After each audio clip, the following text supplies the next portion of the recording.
વડોદરાનો અવાજ ન્યૂઝમાં આપનું સ્વાગત છે। સમાચારમાં વાત કરીએ તો સનફાર્મા રોડથી વાસણા જતા માર્ગ પર આવેલા આશિયાના નગર સોસાયટીમાં છેલ્લા કેટલાક મહિનાઓથી પાણીની સમસ્યા વિપરીત બની છે અને તે બાબતે વારંવાર કોર્પોરેશનના અધિકારીઓને રજૂઆત કરેલી છતાં પાણી આવતું નથી અને હાલમાં ફરીથી રોડની કામગીરી શરૂ કરતા પાણીની લાઈનો તૂટી ગઈ છે અને લોકો ગરમીના સમયમાં પીવાના પાણી માટે પણ વલખા મારી રહ્યા છે।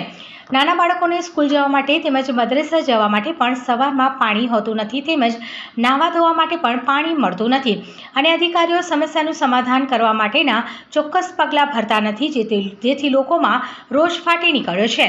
આજ વિસ્તારના રહીશો દ્વારા માટલાઓ ફોડીને વિરોધ દર્શાવ્યો હતો અને પાણીની માંગ કરી હતી।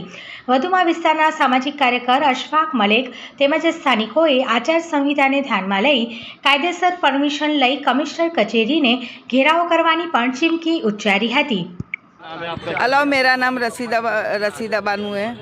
मैं तांदलजा आशियाना नगर में रहती हूँ और हमको पानी की समस्या बहुत हैगी, पानी की तकलीफ़ बहुत है। आशियाना से वासना से हम किस्मत चौकड़ी की लाइन में आशियाना नगर में रहते हैं और बहुत टाइम से पानी की समस्या है और कभी भी पानी आता था तो थोड़ा थोड़ा पानी आता था और गंदा पानी आता था। पानी की बहुत प्रॉब्लम है। 2-2, 3-3 मंजिले के हमारे मकान हैं, बच्चे स्कूलों में जाते हैं, टाइम से मर्दों को हम पानी नहीं दे सकते और हमको तकलीफ़ में आ जाते हैं।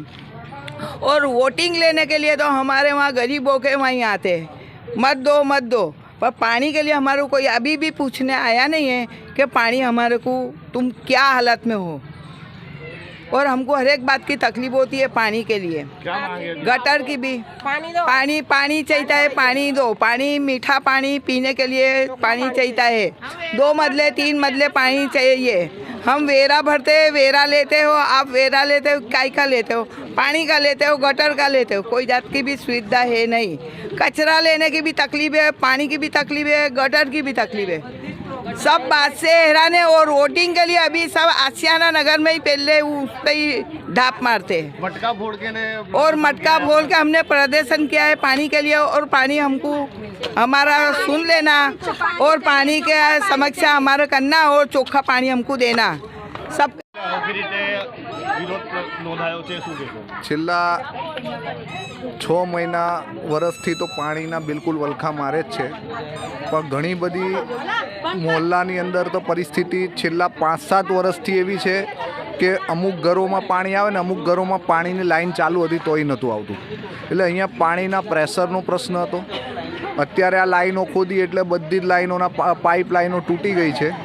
છેલ્લા 5 દિવસથી તો પાણીની લાઈનો તૂટી છે, રિપેરિંગ કામગીરી થતી નથી, સાથે સાથે પીવા માટે પાણી મળતું નથી।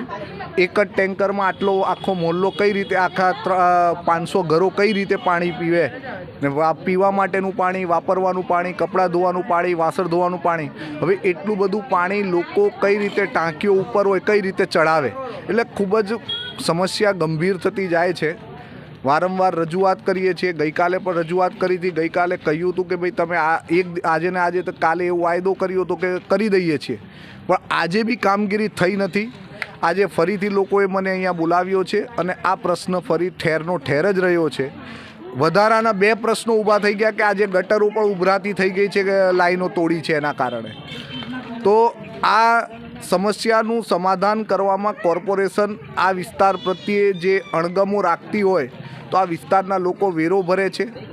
વેરો ભરીને અમે અમારા વેરાનું વળતર માંગીએ છીએ। જો તમે આ રીતે જ કરતા રહેશો તો અમે કાયદેસરના પગલાં લઈશું તમારી સામે।